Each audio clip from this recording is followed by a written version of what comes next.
as a way to appreciate or feel good, but it might be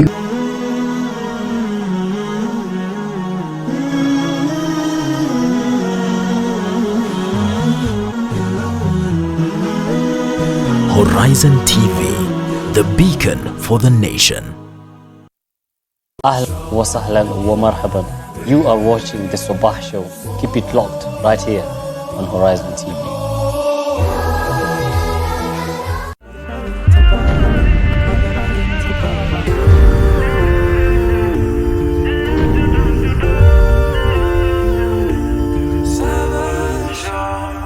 Assalamu alaikum wa rahmatullahi wa barakatuh. You are watching the Sabah Show with me, your host Yusuf Farah. Now we are done with the newspaper headlines and now it is time to dive into matters technology. Now get this. It is true without a doubt that we are living in a digital era. Anything as far as work and efficiency is concerned, so long as it has a little bit of technology in it, makes work easier. But the flip side of this though is research places laziness as one of the many reasons that productivity at the workplace goes a bit lower. Now, the question on Tech Tuesday today is, are digital tools making us less or more productive at work? And with me in studio today to help us understand this better is none other than Janet Mesa, a lecturer at Dedan Kimathi University. A very warm welcome to you. Thank you. We are also expecting one more guest who will be shining light on this topic. So let us start with you, Janet. Yes. In your opinion, are digital tools making us more or less productive in the workplace? Okay, I'll say they're making us less productive. In a sense, due to over-reliance. In today's society, we rely so much on the digital tools. In that, for example, when our students come to the college or whatever, we give them the skills. We expect these skills to be channeled on the ground, but that's not the real case, because these skills, they are not really channeled on the ground in terms of experience. So the students would rather use the digital tools to enhance what they've learned in class, but not really putting the efforts into the ground in terms of experience. So the question that you can ask ourselves is, what if in case of a breakdown, what do we do? Or in case of blackout or everything, you're doing something, then from us all of a sudden we have a blackout. Will you continue doing that work? How will the skills, where will you pick from, considering that you haven't done this thing manually for a long time? So to my opinion, it is making us less productive. Less productive. Yes. Now, let us talk from a lecturer-student point of view. Let's say, for example, I'm your student. Yes. You've given me an assignment and I'm doing it either on my tab, my laptop, and I've gone online. Yes. Research shows that the minute someone goes online, the first priority is not to do the work that has brought me there, but I just go and look for a pop-up of either an ad, a Facebook notification, a Snapchat notification, and before I know it, I have spent a whole hour or two going through my social media platforms, and by the time I'm coming back to you as a lecturer, I haven't done the assignment. So are we saying that these digital tools are sort of hijacking our attention? Yes, true. They do a bit of distracting us, Instead of doing what you're supposed to do, most of your time, before you realize, your time is up, you keep on procrastinating your assignments. Technically the digital tools are meant to enhance productivity, to enhance efficiency, but in this case, the user will play a key role when it comes to using those tools, because they have all the choices, to decide whether to do the assignment or to answer the messages. But in this case, for the case of students, students are more of the, the millennial generations, they want to focus more on online stuff other than doing what they would rather do. So in such a case, you give someone an assignment, it is due date, not all will collect. And let me tell you, other than procrastinating, the digital tools, they are not really, in terms of the quality of the the outcome. You know, when you graduate, you will graduate as when you come to us, when you go to the ground, you know, you want to apply the skills. Will you really be able to? Because most of the students, by the way, they'll go online, they'll copy. Those who don't procrastinate, they'll go copy and paste, you know. So you realize you have a class, you mark like 5 scripts or 10. They're all, and you see something fun is that there are those who copy direct from the Google, and there are those who copy from those who copied, you know. So technically, in terms of quality and performance of the students, they're not really helping. But to a student, you know, it's saving time. So to them, you know, they want something that will save time so they can, so that they can have time for chatting and whatever. Okay. So how is it that we can use these digital tools in a way to better our education, and at the same time not be dragged into these other issues of tweeting, Facebooking, Snapchatting, and the so stuff? I think first self-discipline, you know, self-discipline. You know, you can do. You know, something funny about these digital tools is that you have, you know, you are your own boss, you know. No one is looking over you. So it's a matter of maybe having priorities, setting deadlines, you know, then having plans, you know. You are like, I'll accomplish this before I do this. Yeah, but overall it's self-discipline, as I said. Then, of course, having deadlines and targeting to achieve the deadlines before time. All right. Well, as much as we can say it's decreasing the work productivity. We can also play the devil's advocate for a minute or two, because we can also see in the workplace, in universities and the like, sometimes digital tools do enable the work to be better. For example, in your case, would you rather teach with a script like this, with notes like this, or would you rather use your laptop, say a projector or stuff? No, I'd rather use my laptop, my projector. I would rather make a presentation because it will be easy for me. It will be efficient, you know, delivering the message to the student while they're seeing what you've displayed is easier than going with this. Okay. Yes. And maybe, for example, in the case scenario of a lecture, how has digital tools, whether it's the internet, whether it's the gadgets that we use, whether it's AI, artificial intelligence and the like, how has it helped you to not only better yourself, but better the quality of education to your students? Yeah, the tools have really helped me, you know. You know, back in the 80s and 90s, we didn't have the digital tools. You know, while preparing notes as a lecturer, you will go to the library, a pile of books, you know.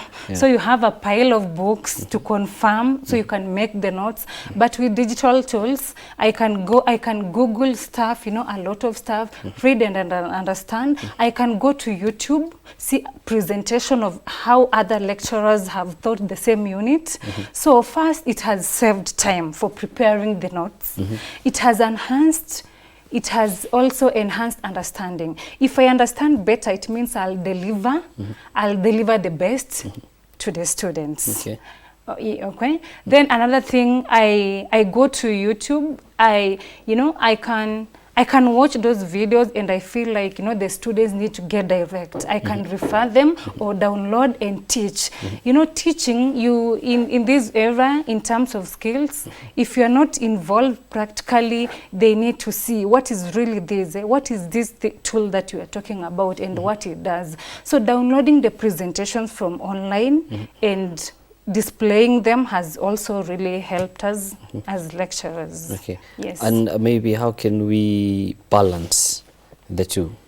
Say I'm using, majority would say 60-40, 60% of digital, 40%, or others would even say 90-10. But how can we manage a balance, strike a balance between using the digital tools and using the analog tools to strike a balance so that we can, at the end of the day, say, I've had a productive day today, and it's thanks to the digital tools and the analog tools as well. Okay, so, you know, let me tell you something. Okay, I'll base mostly my my ideas from the experience. You know, for example, when I'm preparing notes, it's not a guarantee that I'll get everything online. That means I'll still go to the library, get the books. I'll want to refer. Even from a student perspective, you'll want to refer. There's a lot of knowledge that is in the old stuff that is not here today.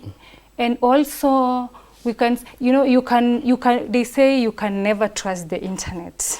You can never trust the internet. So you can't rely on it. You need so many sources to justify your ideas. So I believe we can balance. Yes. Right. Yes. And would you argue that the millennials, as you call them, the Y generation, we are an easily distracted generation as far as digital tools are concerned? True, because these tools, they are very addictive. And the millennial generation, we don't have really, like, first of all, we have this peer pressure. Your friend is on Twitter, you want to go there, Instagram, you want to follow. So we are really distracted because of the internet itself. What you are seeing online, you want to be updated. You don't want anything to miss out. A friend comes to you and tells you, I watched this movie. You want to be on the top, to know everything that is happening. So in this case, I think they're easily distracted. Yeah, especially this millennial generation, because most of them, in terms of maturity, really, they're not good. Okay, you mentioned something very important about peer pressure, which is something that is currently there, and most of the millennials are falling into the trap of, I've seen my friend doing this, so I want to do it as well. I've seen this other person do it, so I wanted to do it as well. And as far as digitization is concerned, we're feeling this immense pressure to keep up with the trends. I want that new phone, I want that new tab, I want this new thing that is trending in the market. So even if it's not work, are we dragging behind as a society owing to the fact that we are feeling the pressure to keep up with whatever is happening? Yes, true. For the millennial generation and for the society, I think we are dragging behind because, we were once students, all of us, I believe, let's say you join a certain place, or you come to Nairobi, or you go to the university, you want to do what Romans do, So you are pressured, some people, they go out of their way, to get these tools, just to be on Instagram. So we are lagging behind, we are lacking morals. What this millennial, what we are posting on, what we follow, what we post, technically, as a society, we are lacking morals. And I also believe that maybe we don't have role models, or if you do, they're not doing good enough for the millennials. All right, and the thoughts of Janet right there, bringing us to the end of our first segment. But when we come back, we'll be discussing more on whether or not the productivity in the workplace is affected by digital tools. This is Tech Tuesday, and I'm your host, Yusuf Farah. Ahlan wa sahlan wa marhaban. You are watching the Sabah Show. Keep it locked right here on Horizon TV.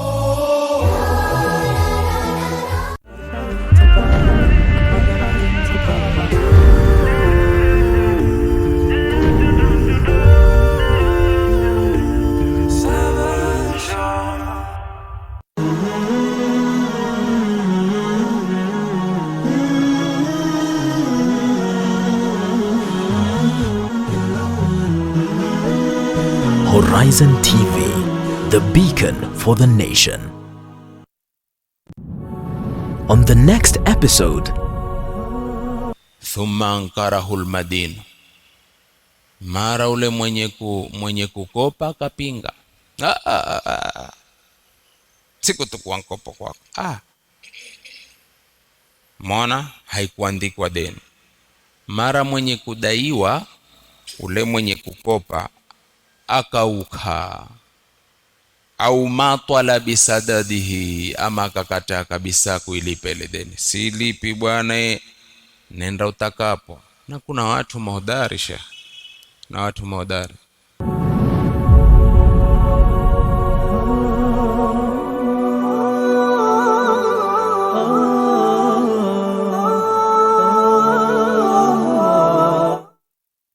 faida gani twapata tukimjua Mtume sallallahu alaihi wasallam? Nabii mwenye ushawishi mkubwa duniani. Tukizikwa tukitiwa kaburini, tutaulizwa haya maswali matatu: man rabbuk, ma dinuk, man nabiyuk. Sheikh Jamaluddin anakupa simulizi. Huwezi kumpenda mtu usiyemjua na kutambua sunna zake, lakini ukimjua na ukimtambua Mtume Muhammad sallallahu alaihi wasallam, mapenzi yako yatazidi. Ufahamu Rasulullah, familia na maswahaba wake. Tazama sira ya Mtume kila Jumatatu saa 1 jioni kwenye Horizon TV.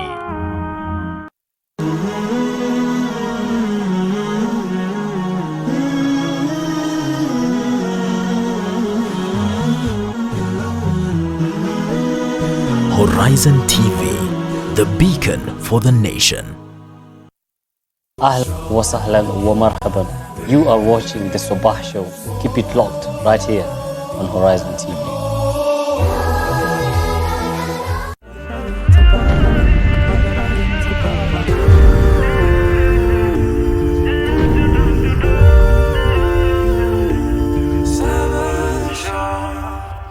Ahlan wa sahlan wa marhaban wherever you're watching us from. You are still watching Tech Tuesday with me, your host Yusuf Farah. Now, my guest has arrived, Douglas Okumu. Good morning. Good morning. How are you? Very fine. Welcome. Now, on the first segment, we were discussing the productivity of the digital tools, and now Janet, the lecturer here, is of the thought that they are making us less productive. And before we started the show, you said that you are of the thought that they are more productive. So why do you think so? Digital tools really make us productive at work because, like, take for instance, that time when we didn't have computers and secretaries used to type using typewriters. What used to happen? Once you make an error, the whole document is trash. You throw it away, put another document. Type again. If you've gone like 3 pages, half page, you throw it again. So like, but right now, for instance, we have things like Microsoft Word, which will allow you to edit erroneous mistakes that you do. So it makes us more productive. It gives us a lot of abilities to increase rate of work. Okay. Yes. Let's say in your workplace, Yes. how has digital tools made you more productive? Okay. In my workplace, I'll speak in the perspective of a software engineer, since that's what I do. So in my workplace, comparing writing code right now and in the 90s, it's way easier right now because of what we call IDEs, integrated development. Sorry, I've forgotten about it. Okay. But these tools, they really assist in correcting the code. They can even predict what you want to write. They can autofill. So it's way easier right now rather than previously when you as a human being you're supposed to cram everything and remember everything and write it and it should run. So currently it's very easy. And another thing is saving your work. Right now you have things like Git. So Git, what it does, it saves your work historically. So if you are writing a code, then you save it with Git. You write again, save. You can go back to even the first code that you ever wrote, and the changes that you did then will be available. So it's a very good tool. So I'd say it has really increased productivity and ease of work. Okay. Yes. Perhaps, Madam Janet, you can counter that.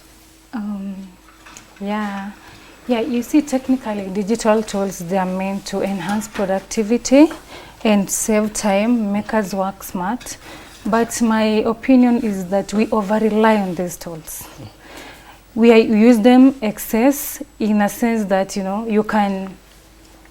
you can get distracted along the way.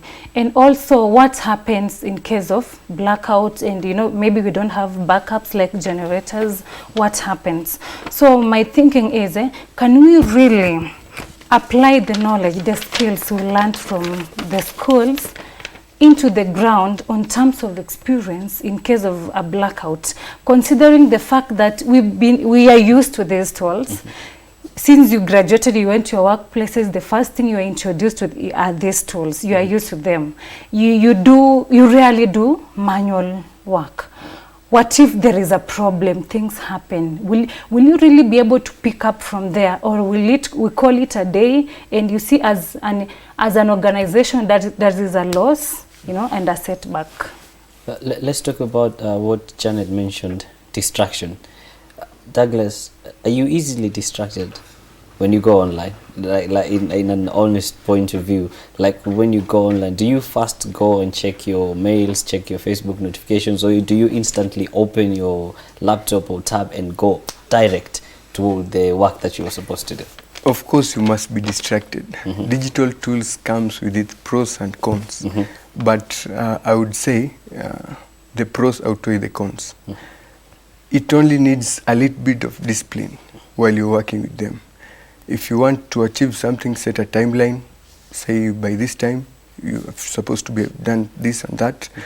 Then set aside a few more time for you to go and browse stuff on the internet and things like that. So you can manage that disruption. But how often do we really manage our time? Because maybe say I've decided I want 20 minutes of browsing and 2 hours of work. So I'm online, I'm browsing, and there is nothing really interesting.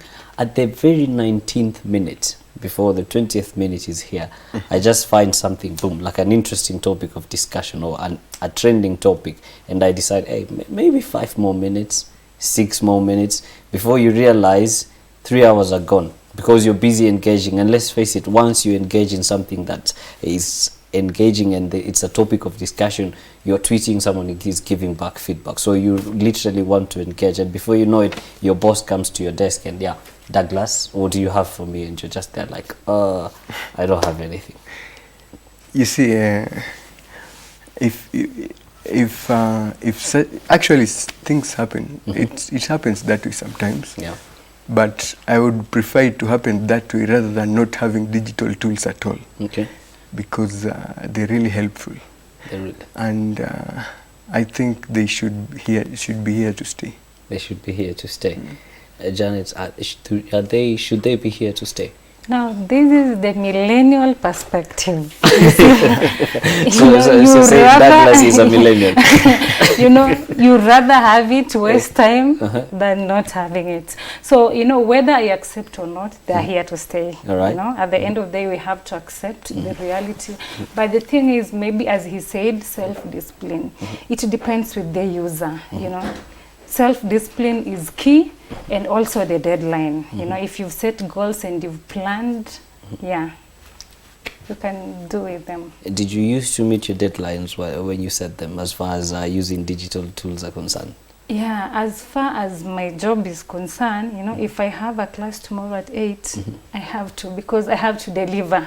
So I might not meet the deadline, but I'll make up. I'll have to translate, Yes. But it affects you as a person if you have to translate. Yeah, it does. But on rare occasions. Self-discipline on rare occasions. Perhaps, Douglas, are there tools that are available digitally that can monitor our interaction online or using digital tools, and maybe they can give you a pop-up like, that's enough internet for the day? Or is there a way you can manage yourself, not just personally, but have either a gadget or tool that tells you you've surfed enough for the day, it's time to work?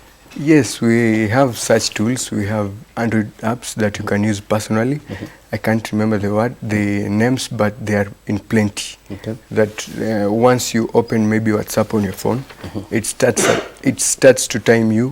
When if you said you want to stay on WhatsApp for 1 hour per day, it will lock WhatsApp for the rest of the day after 1 hour goes. Okay. We have such tools, and for organizations we have firewalls, which will block certain sites, will restrict content that you're seeing. Yeah, so organizations use that. For instance, at KRA, what they do is things like YouTube, Facebook, and such social media. Yeah. platforms are locked during our time, working hours until lunchtime. They're opened. Then the rest of the afternoon they're locked again until in the evening while people are going out, they're opened again. So there are measures that can counter that. Yes. And would you say that having digital tools, as much as they are helping us work more efficiently, deliver in time and everything, would you not be of the idea that they kind of make us lazy in a way? Because, I mean, everything is available at the click of a button. Yeah, and yeah, they make us lazy, but let me ask you a question. Yeah. If you're told to go from here to Mombasa, there's a car parked outside, would you run to Mombasa or would you use the car? I'd use the car, definitely. Yeah, just use the tools, yeah. Even if they make you lazy, something like the internet, something like Google is, it won't vanish anytime soon. So if you want to research on something, if you want to know something, you can just go there quickly and you know it. Okay. And also maybe for Madam Janet, research says that it's difficult to act with intention once you're online. They will say you've gone online to have a proper interaction with either a business or going to surf something that is work related. And this in turn reduces productivity as well. So how best can we get rid of this, or how best can we govern ourselves to decide, if I'm going online, the intention is to work and act with intention and not do other businesses? Okay, as I said, yeah, if you have a deadline that you really must have to meet, then by setting deadlines, we can counter that. Then also, you know, planning. You plan for your work. Let me tell you something. I think it's also the laziness and idleness at work.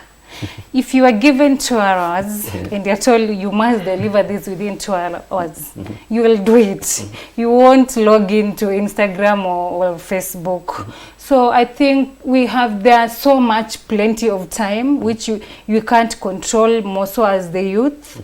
But you know, we can plan. Then also self-discipline. If you decide to do it, you will do it, because no one will really push you. And the organizations that are very strict.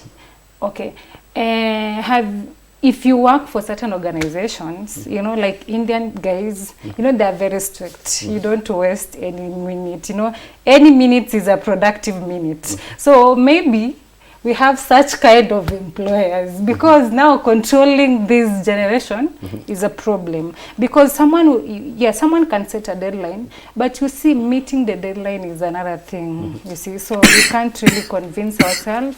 But there are those who are determined, they're self-disciplined, they don't want a supervisor to be pushed around, they can do it themselves. Are we saying that we cannot do without deadlines? Most of us, you know, procrastination will come in, and most of us will not meet the deadlines due to distractions online. Right. That's true. Douglas, are you of the same opinion? On deadlines, it's important that you set a timeline on anything that you do so that you become focused. Okay. If there is no timeline, you lose focus. Yes, and I'd like to add that this digital tools is like, I can compare it to money in this manner. If I give you 1,000 shillings right now, you can even go and buy alcohol, or you can buy a good shirt, or you can invest it somewhere. So it all depends on the individual and his discipline. Okay. So it's more of an individual kind of thing. Yes. Whatever it is that you do when you're using the digital tool, whether it's a tab, it's the internet, or whatever it is, or how you deal with it is what's important. Yes. But how do we, for example, deal with addiction to these things? Take an example of the set 1, 2, 3, 4, 5 digital tools. The first thing we do when we go on break is we take our phones, we check the notifications and stuff. Is there a possibility that we might have a day that we can just sit and maybe keep our digital tools away and say, this has been a productive day? Very quick before we go. Yeah, if you plan what to do. And as I said, it also depends with how much time you have and how much work you have. Okay. You know, maybe on this day you'll have less work. Tomorrow you'll have more work to do. So the addiction will always come. More so if you have less work to do, once you're done with the work or when you take a break, you will definitely go to your device. So I really, maybe my friend can help you on addiction from the software point of view. No problem. We'll get to that. We'll get to that in the third and final segment because now we have to take a break. But for you at home, what are your thoughts as far as digital tools are concerned? Do they help increase your work productivity or do they not? Let me know what you think through our Facebook, Instagram and Twitter handles at Horizontv Kenya and our SMS line at 21951. Don't go too far. Ahlan wa sahlan wa marhaban. You are watching the Sabah Show. Keep it locked right here on Horizon TV.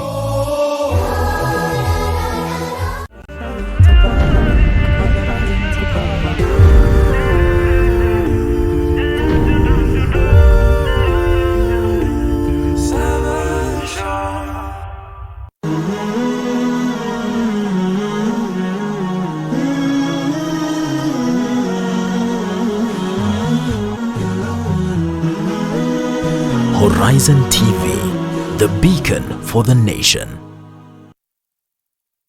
Pearls of Wisdom. Aisha radiallahu anha said that the Messenger of Allah sallallahu alayhi wasallam said, "The most beloved actions to Allah are those performed consistently, even if they are few."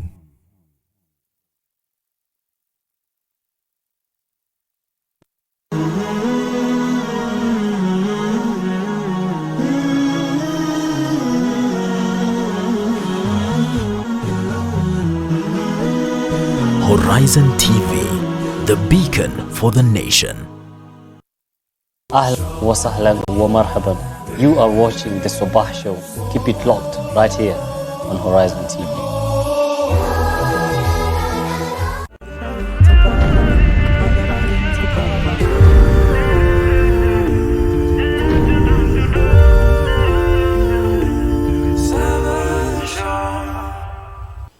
Ahlan wa sahlan wa marhaban wherever you're watching us from. Welcome to the third and final segment of Tech Tuesday with me, your host Yusuf Farah. Now, before we went on the break, I had this question for my guests. Now, let us talk about multiple applications that are doing the same thing. For example, maybe I'm trying to use an application to travel to get to somewhere, maybe a destination. So I have like 3 apps of the same. I'm going into this app, maybe this app is not working. I go to the next application, the application is working but it's taking too long with buffering, and then I move on to the third. This switching of from one application to the other, from the other application to the other, don't you feel like they kind of waste our time? When, say for example, I want to use I want to go online to book a travel, or maybe I wanted to get a cab that will get me somewhere. If the applications are not working, would you not rather just go down there and just get a taxi manually, like taxi? Douglas, your thoughts? The slowness has a lot of there are so many points where you can say the slowness results to this. One, it could be the device itself. Okay. Or the way the program has been created, the application by itself, or even the network issues. So depending on the situation, it could be that you are far away from a stage. It could be you are close, but you're lazy, you don't want to walk down there. So if you're close, if you see it's taking too long, or it's like it's not working out, yeah, you can just go and flag a cab down. But if there is urgency and there is need for you to use the application only, then just go ahead and use the application.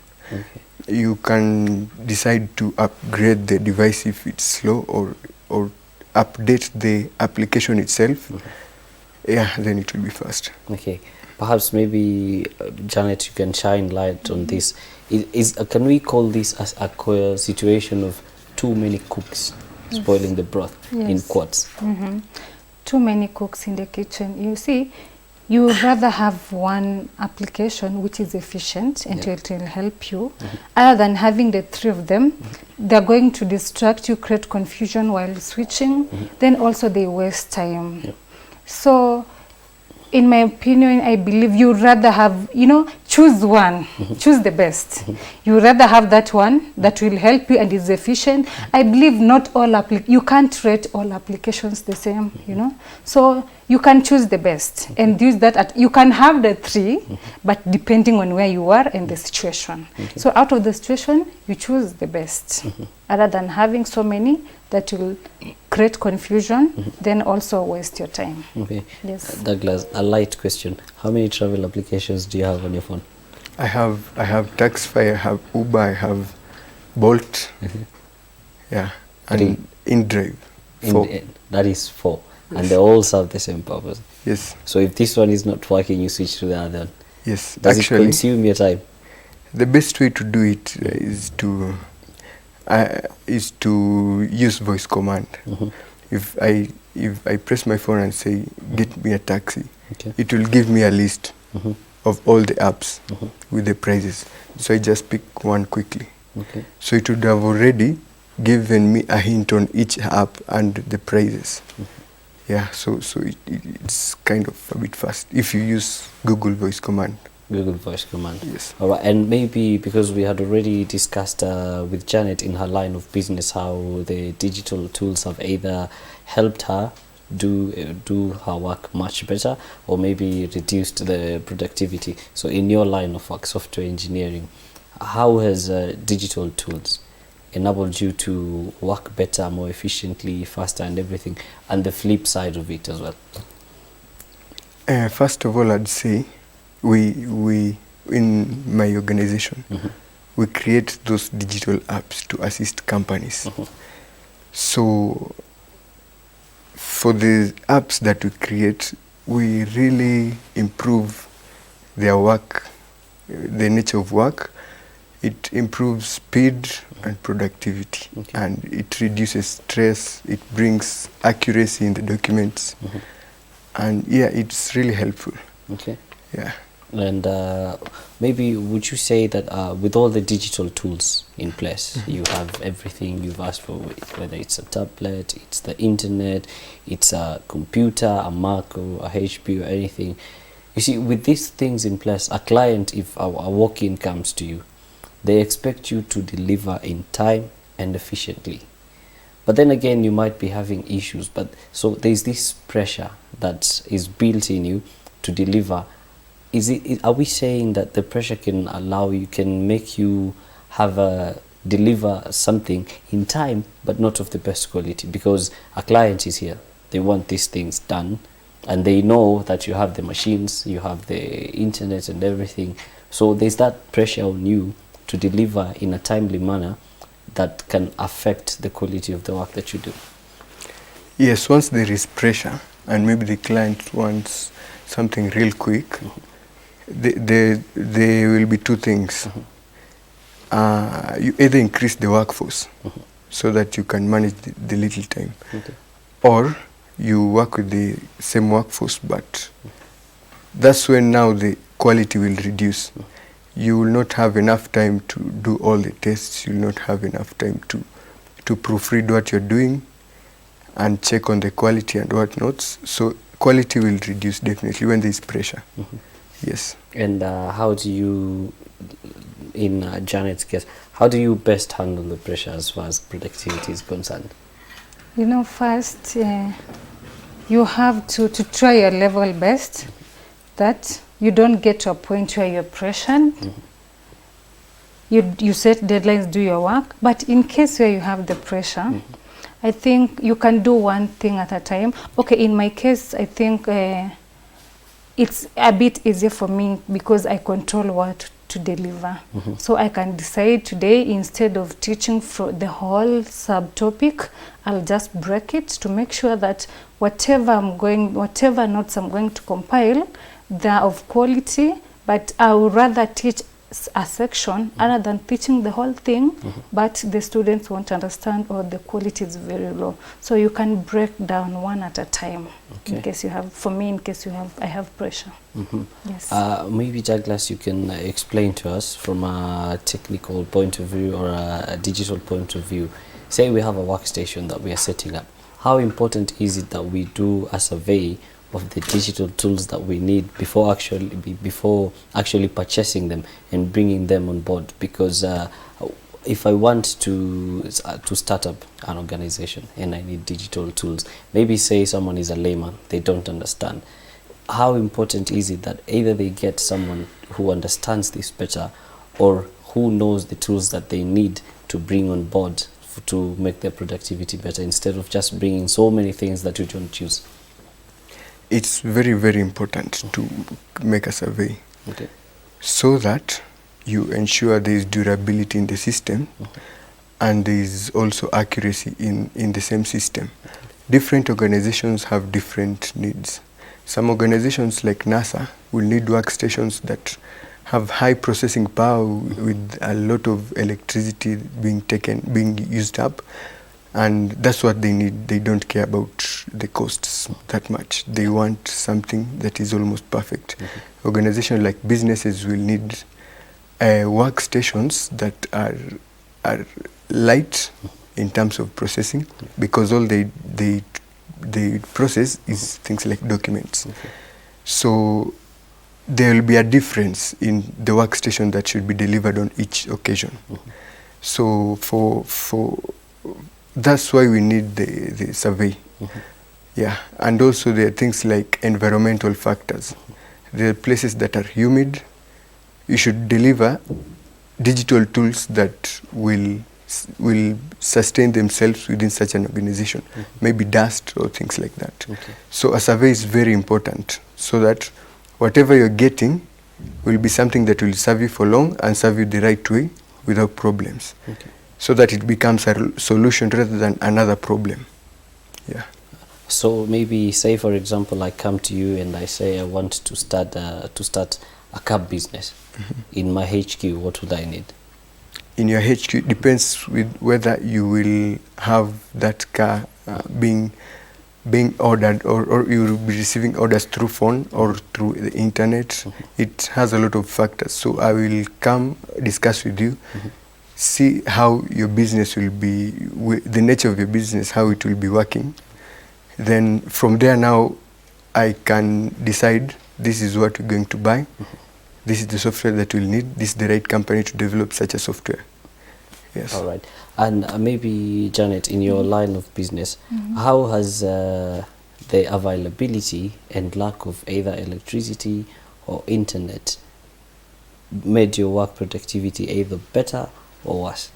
Yeah, lack of electricity, it can really be a setback to the institution, because almost 100% rely on 100% of the tools rely on the electricity. And you see some institution, like our case, okay, we have backup, but they don't support the whole institution. So you find that maybe you are delivering a presentation, but when you get a blackout, you are stuck. You are in class, you have your laptop, maybe it's a desktop, it doesn't store charge. When the power is out, you are done. So I think it's the the availability of electricity is a key thing. But that means that we should also have backup, like the printouts. Yeah, we should be ready. In most cases, most of the lecturers, they expect such occurrences. So you will have a backup plan, you will have your printed notes.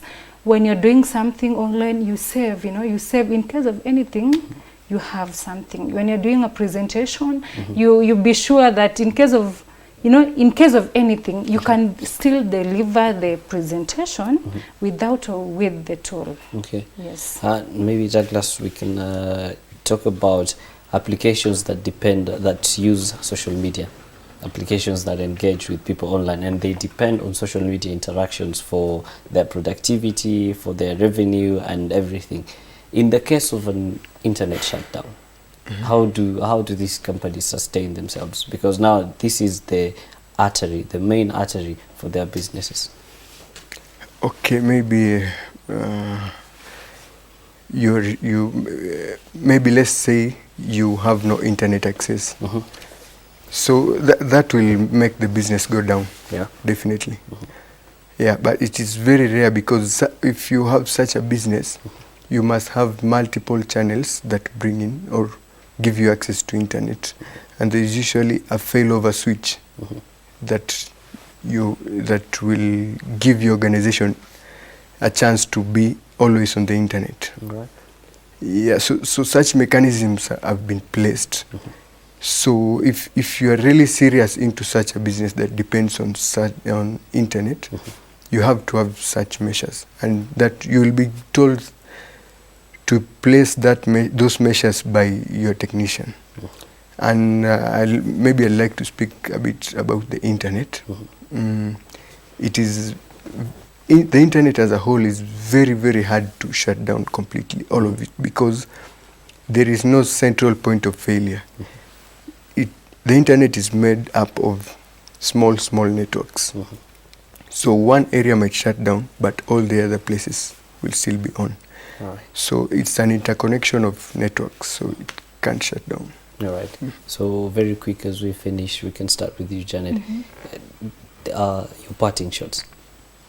Okay, I can say, we need digital tools in our day-to-day activities, because they make our work efficient, they save time, they also make us to be smart, they enhance they make revenue generation very great as compared when you don't have them. But we should not over-rely on these tools, because we should not use them in excess, and they can have setbacks when used in excess. But all in all, we need these tools, and they're doing good work for us in terms of production. All right, Douglas? What I would say is, these digital tools are here, it's very hard to fight them. You can't fight them and win. And I've seen businesses that embrace these digital tools. They thrive, but those which do not embrace the change into digital tools, they wither. A very good example is Nokia, when during the switch to touch screens, they said they will stick with the manual keyboards. What happened? The company went down. Yeah. Recently it was bought by another company, I've forgotten the name, and they have now accepted touch screens. Now they're starting to thrive again. So you just need to embrace this thing. Yes. So we embrace technology and the digital tools if indeed we do want to make things better for us as far as productivity is concerned. Yes. All right, thank you very much, Janet. Thank you very much, Douglas, for that very informative input. Now, on that note, we have come to the end of today's show, so credits to the entire team that made the show possible today. From my technical team in the studio, Sumaya and Nasir, my director of the day, that is Ibtisam Jamal. Don't forget to catch her tomorrow on Business Chat, and my sound engineer, that is Muhammad Otweyo. Saida Aboud, I haven't forgotten about you. And from me, your host Yusuf Farah, as always, it is not goodbye, it is till we meet again. Ahlan wa sahlan wa marhaban. You are watching the Sabah Show. Keep it locked right here on Horizon TV.